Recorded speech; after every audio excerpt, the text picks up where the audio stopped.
जैसे आपकी जो शहादत के बारे में बताया जाता है, इसमें मुख्तलिफ़ नज़रियात और अक़वाल मौजूद थे। इसमें कहा जाता है कि आपकी जो शहादत हुई, जो शहादत थी उसमें 3 किस्म के तबके बयान किए जाते हैं। कोई कहते हैं कि इसमें इमाम को ज़हर दिया गया, यानी इसमें कहा जाता है इमाम को ज़हर देकर शहीद किया गया। हालांकि इसके मुकाबले में और भी नज़रियात थे, जिसमें मुस्तौफ़ी कहते हैं कि ज़हर नहीं दिया बल्कि आपको सीसा पिलाया गया। सीसा यानी वो एक किस्म का वो कीचड़, उसको पिलाया जाए जिसकी वजह से आपकी शहादत वक़ूफ़ पज़ीर हुई। और एक सबसे बड़ा जो नज़रिया और मुस्तनद और हदीसें जिस पे उलमा इत्तफ़ाक़ करते हैं, जिसके बारे में उलमा अक़वाल नक़ल करते हैं, वो ये कि इमाम की शहादत जो हुई वो ज़हर से। बहुत सारे आइम्मा के हम सीरत का मुताला करते हैं, जिससे हमें मालूम होता है कि बहुत सारों को ज़हर देकर और किसी को किसी हवाले से शहीद किया गया। इसी तरह इमाम मूसा काज़िम को भी ज़हर देकर शहीद किया गया, ताकि ये शियों के आस भी बाकी रह जाए। यानी आप जानते हैं बहुत सारे मवारिद में इमाम मूसा काज़िम को कहीं ज़िंदानों पे रखा गया, यानी हर जगह में। यहाँ तक कि शेख मुफीद रहमतुल्लाह अलैह अपनी किताब में एक नकल करते हैं कि आप तमाम दुनिया में अपने ज़माने में यानी सखी तरीन व आबिद तरीन इंसान थे, ज़ुहद व इबादत में आला सतह पर मौजूद थे। यानी इबादत एक इंसान ऐसी सतह पर फाइज हो जाए कि वो इबादत में अपने दौर के तमाम मनासिब से आगे बढ़कर चले जाए, यानी इबादत में इतने मरहले में थे। और भी उलमाए कराम अपने उसमें किताबों में नकल करते हैं, आप मुहाफिज खुदा थे, यानी दीन व शरीयत को बचाने वाले। यानी बहुत से जिंदानों में रखा गया, इसके बावजूद भी आपने अपने ज़ुहद और परहेज़गारी को तर्क नहीं किया। क्यों? इसलिए कि ताकि आने वाली उम्मत इस सीरत को अपनाए, अमल करे। यानी ऐसा ना हो कि वहाँ तक वो सीरत महदूद रहे, ये नहीं। उस दौर में जो अब आज हम कहते हैं किरदारें, वो फ़िरऔन के हम किरदार लाते हैं। हालांकि फ़िरऔन एक किसी आदमी का नाम नहीं था मोयन कि ये फ़र्द वाहिद उसका नाम हो, नहीं। फ़िरऔन बल्कि एक किरदार, एक रोल मॉडल का नाम था। आज भी हम देख सकते हैं फ़िरऔन कहीं शक्लों में हो सकते हैं। ये फ़िरऔन जो था, सिर्फ आपने ये समझा हुआ कि एक नाम था, नाम नहीं था बल्कि एक रोल मॉडल था। रोल मॉडल यानी जिसको देखकर बहुत सारे अपने यानी तरीका सीख लेते। तरीके होते हैं ना हर किस्म के सीखने के लिए, जैसे प्रैक्टिकल उस्ताद आगे कोई चीज़ सिखाता है तो वो बात वाले भी उसको अमल करते हैं। इसी तरह रोल एक था हुसैनी रोल, एक था यजीदी, फ़िरऔनी, इस तरह से किरदार होते हैं। इसको देखकर हम उसको नक्श पर चलते हैं। लिहाजा ये फ़िरऔनी किरदार व यजीदी किरदार के मुकाबले में इमाम ने यानी मुकाबला किया, मुबारज़ा आजमाई की। तो उस वक्त ये हारून रशीद का दौर था, यानी अलवी जो थे उनको कुचला जाता था। कहा जाता था कि ये राफिजी हमारा शियों का जो लकब था राफिजी, उन्होंने इस वजह से रखा, यानी पस करने के लिए, जाहिर करने के लिए। यानी इमाम ने उस दौर में लोगों को ये सिखाया, खत सिखाया कि किस राह पर चलनी है आपने। यानी उस दौर में आपको आज जिस तरह जासूसी का दौर था, उस वक्त भी अखबार जिस तरह आज मौजूद थे कि इमाम को अपने दौर हुकूमत में खुलफा का जो दौर था उसमें बताया गया कि इमाम जो है आपके मुकाबले में बातें कर रहे हैं। मतलब आज आपको बताया जाए कि मतलब फलान की शख्स आपके बारे में गलत बयान नहीं कर रहा है, तो लिहाजा आप यानी हुकूमत को इस देश में लाया कि इमाम को कैद करने पर मजबूर कर दिया। लिहाजा बहुत सारे मवारिद में इमाम ने सब्र का मुजाहरा किया। लेकिन आज हम देखते हैं कि आज इमाम मूसा काज़िम की सीरत से हम कोसों दूर हैं। क्यों? हमने सिर्फ दीन को समझा हुआ है, तस्बीहात लेकर इधर से जाना, मस्जिद से जाना और आना, ये दीन समझा हुआ है। हालांकि ये दीन नहीं है। हमने दीन को फ़कत ये तस्बीह और दुआओं के चंद दुआओं की किताबों के अंदर बंद कर दिया है। हालांकि ये दीन नहीं है। बहुत से हमने मौलानों को भी देखा, अमलन देखा, जिन्होंने फलान की मौलाने को देखकर कहा कि यही ही दीन है, बाकी है ही नहीं, दरवाजे बंद कर दिया। जैसे आज अखबारियों का नज़रिया भी यही है, कहते हैं कि ये अब दीन के दरवाजे जो है मुस्तकिलन बंद है, अकल से कोई बात लेनी ही नहीं है। बस सिर्फ क्या करें, बस वहम तवहम से अपने काम को चला दें।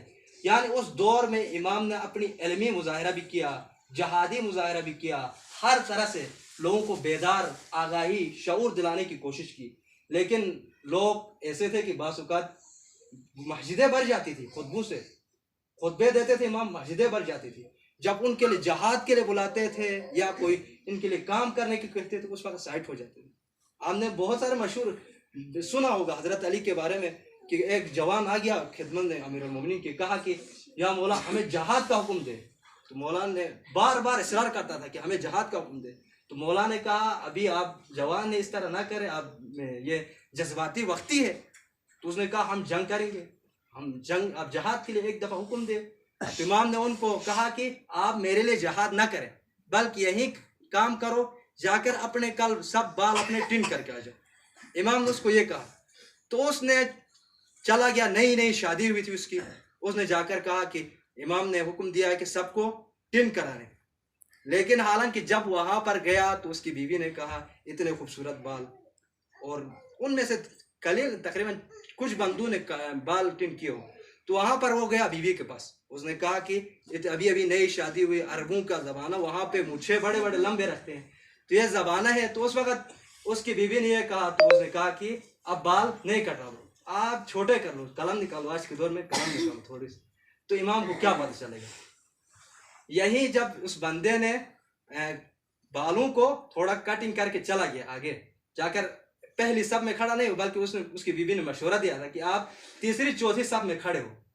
तो इमाम ने जब सबके बालों को चेक किया तो आकर तीसरी लाइन में उसके बाल को नेज़े से उठाया तो देखा उसको यही पता क्या है। इमाम ने कहा कि जो बंदा अपने बाल नहीं कटा सकता तो कल क्या वो राह जहाद में क्या अपना सर कटा सकता है। आज हम अपने जितने भी चीजें हैं खुदा की राह में देने के लिए बिल्कुल तैयार नहीं। अब देखते हैं हम बहुत सारे, हम खुदा की राह में कुछ चीज मांगो तो उनको ऐसा लगता है कि फलान के बंदे के मफाद में है, वो इसलिए सोच रहा है, वरना वो कहता ही नहीं ऐसी बातें। लिहाजा इमाम की सीरत जो थी, आप हजरत इमाम मूसा काजिम अलैहिस्सलाम को बताया गया कि एक शख्स आपको कत्ल करना चाहता है, यानी आपसे दुश्मनी है। तो उस वक्त इमाम मूसा काजिम अलैहिस्सलाम ने उसके यहाँ 1000 दिनार भेज दिया, यानी 1000 दिनार भेज दिया। यानी पास औकात हम उसके मुकाबले में रद्द अमल दिखाते हैं, लेकिन इमाम ने उसके साथ सखावत, वजूद व बख्शिश की। इमाम की सीरत एक थी और हमारी एक सीरत है। आज हम देखते हैं, आज हमारे नारे भी यही है, आज कहते हैं काश हम करबला में होते, तो हम क्या करते हैं। आज अपने इस दौर में देखो आप किसके साथ खड़े हो। आज देखते हैं हर दौर में, ये नहीं था कि हुसैन जो था उस दौर में था, नहीं, हुसैनी हर दौर में मौजूद होते हैं। यानी मूसा काजिम की सीरत इस दौर में भी थी, उस दौर में भी है। अगर आप जानना चाहते हो, अगर आप अपने मुआजना करना चाहते हो कि मैं कल करबला में होता तो मैं क्या करता, तो आज आप अपने देखो आप किस मकाम पर खड़े हो, क्या कर रहे हो, किसके साथ खड़े हो, किसको लीड कर रहे हो, कौन आपको लीड कर रहा है। ये आप तमाम चीजों को मुआजना करें तो आपको पता चल जाएगा कि आप किस सीढ़ी पर खड़े हैं और क्या कर रहे हैं। और ये हमें ये नहीं कहना है, बल्कि ये काश हम करबला में होते तो हम ये करते वो करते, बल्कि आज के दौर में देखकर फिर अपना अंदाज़ा लगाना चाहिए हम किस सतह पर है और क्या कर रहे हैं। तो लिहाजा इमाम मूसा काजिम अलैहिस्सलाम ने बहुत से मकामात पर, हर जगह में, यानी बहुत से लोगों ने आपको कैद में लिया, कैद में लेने के बाद भी उन्होंने पछताए। उन्होंने कहा कि इमाम की सीरत को देखा, उन्होंने सीरत को देखकर वो तब्दील हो गए। हालांकि यही बात एक आदमी जिसका नाम मेरे जहन में तरदीद है, उसने उसके जेल में मुंतकिल किया था जिंदान बांध करके। तो इमाम मूसा काजिम को वहाँ पर मुंतकिल किया गया। तो इमाम मूसा काजिम अलैहिस्सलाम तो वहाँ पर इमाम ने कुछ दिन गुजारे। तो वो जिंदान बांध था कि वो उस पर तासीर हुई इमाम की। तो वो कुछ दिनों के बाद इमाम को वहाँ पर यानी हर चीज़ फराहम किया, सुकून की हालत। यही बात हारून रशीद को पता चली। तो उसने कहा कि ये जो इस तरह के काम कर रहा है उसको 100 कोड़े मार दो, यानी उसको वहां पर मार दिया गया, कोड़े मार दिए गए उस बंदे को। तो यहाँ पर बहुत से और भी जिंदान थे, वहां पर इमाम ने उनको तब्दील किया, यानी चेंज हो गई, वो उनकी जहनियत तब्दील हुई। उन्होंने सोच कर क्या आए थे लेकिन हुआ क्या है। और भी मकामात पर जिस पर इमाम मूसा काजिम अलैहिस्सलाम ने यानी बहुत से मकामात पर उन्होंने इस सीरत को यानी जारी किया। अपनी जो इमामत की जो फ़राइज़ थे, आपके वालिदा की वफ़ात के बाद इमामत के फ़राइज़ जो थे उसको सरअंजाम देना शुरू कर दिया। इमामत से मुराद आज हमारे जो सिस्टम में लिया इमामत वो नहीं है कि अभी अहले सुन्नत वो जो लेते हैं कि इमामत से मुराद दोस्ती, जो हज़रत रसूल अल्लाह सल्लल्लाहु अलैहि वसल्लम ने बयान किया कि उससे इमामत से मुराद यानी दोस्ती मोहब्बत ये नहीं है, बल्कि इमामत से मुराद लोगों को यानी सरपरस्ती ज़मादारी यानी उसकी जो फ़राइज़ है, जिस तरह आज के दौर में कायदीन जिसको कहते हैं इसकी क़यादत संभालना ये। तो उस दौर में जब आपकी वालिदा का वफ़ात हुआ तो इसके बाद आपने क़यादत संभालना शुरू की, यानी जिसके बाद यानी लोगों में इश्तिआल बढ़ गया। इसके बाद बार बार यही खबर लेकर गए कि आपके खिलाफ इमाम ने ये किया, फलान की किया, जिस तरह वक्त के हुक्मरानों के पास ये लेकर गए। तो उस वक्त आपको हर किस्म के ज़िंदानों में रखा। आखिरकार एक शख्स ने कहा कि ए इब्न हारून रशीद, अगर तुमने इसको इमाम मूसा काजिम को यहाँ से इस जिंदान से आज़ाद न किया तो मैं खुद इसको आज़ाद कर लूँगा या इसको कहीं और मुंतकिल कर दे। तो उस वक्त हारून रशीद ने एक तरीका अपनाया कि वो तरीका ये था कि इमाम को जहर दे। यानी रिवायात में बहुत से मुख्तलिफ अनासिर पाए बताते हैं कि इमाम की जो शहादत थी दर हकीकत वो कहते हैं कि कोई कहता है शीशा पिलाया, कोई कहता है कोई और मारिद।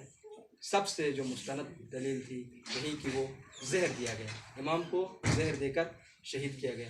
आप जानते हैं कि इमाम को जब शहीद किया गया तो यहाँ तक कि महदूद नहीं था कि इमाम को उड़ के वहाँ फेंक दिया गया, ताकि शियों को ये बात यकीन हो जाए, बावर हो जाए कि इमाम जो था वो मर गए, यानी इस दुनिया से चले गए और इमामत का सिलसिला जो है मुनक़ते हो गया।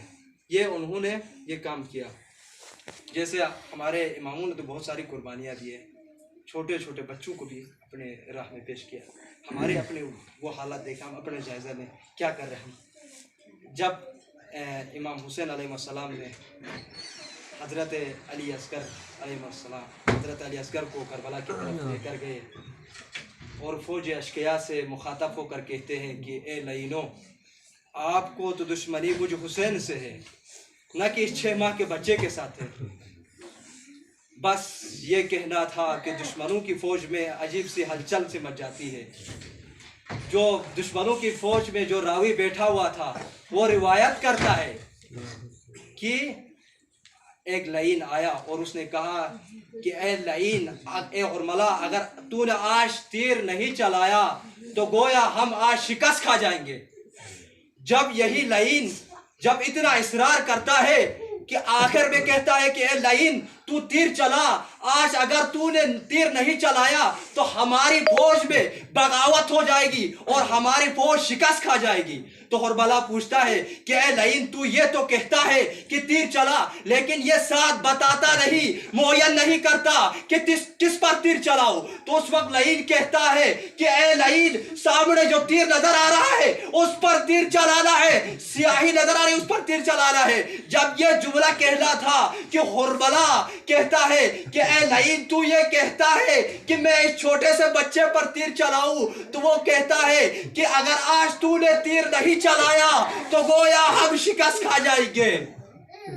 तो जब इतने से 6 माह के बच्चे के ऊपर इतना तीर, यही जब लईन ने एक ऐसा तीर खींचा इसरार पर, एक हुरमला ने एक ऐसा तीर खींचा कि हजरत अली असगर के एक कान से दूसरे कान पर ज़िबा हुआ। जैसे मछली पानी से बाहर आकर तड़पती है, इसी तरह अली असगर इमाम हुसैन के हाथ में तड़पे। आपने देखा होगा जब मछली पानी से बाहर आती है तो कुछ लम्हात तड़पती है, इसके बाद उसकी दम खत्म हो जाती है। इसी तरह अली असगर भी चंद लम्हात इमाम हुसैन के हाथ में तड़पे, इसके बाद इमाम हुसैन के हाथ में उसकी दम खत्म हो गई। इमाम हुसैन अलैहिस्सलाम ने इस खूनदा हक को आसमान की तरफ बुलंद किया तो आसमान से आवाज आती है कि हुसैन इस खूनदा हक को आसमान की तरफ मत फेंकना, वरना कयामत तक आसमान से बारिश नहीं होगी। तो इमाम हुसैन ने इस खून को जमीन की तरफ फेंकना चाहा तो जमीन से आवाज आती है कि ए हुसैन, इस खूनदा हक को जमीन की तरफ मत फेंकना, वरना कयामत तक जमीन सरसब्ज नहीं होगी। तो इमाम ने इस खून को अपनी दाढ़ी से बस किया और फरमाया, इनकार आसमां को है तो राजी जमीन नहीं, असगर तेरा खून का कहीं ठिकाना नहीं। अला लअनतुल्लाहि अलैहि व सयअलमुल लज़ीना ज़लमू।